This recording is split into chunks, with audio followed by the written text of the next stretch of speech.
Hi everyone, welcome back to a new episode of Quick Guide. Today in this video, I'm going to show you how you can download your Starbucks application. Keep watching the video till the end. In order to download your Starbucks application on your Android device, firstly open your Play Store. In the search box at the top, type in Starbucks and make a search. You're going to see the Starbucks application displayed in the search result. Simply tap on Install button right next to the application to begin the downloading process.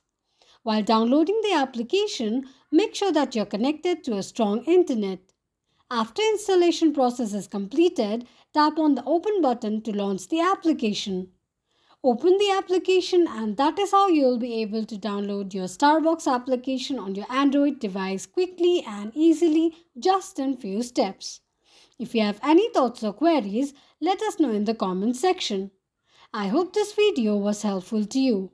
If it was, go ahead and give us a thumbs up. Don't forget to subscribe to our channel. Also, press the notification bell icon so that YouTube will notify you whenever we post a new video. Thank you so much for watching.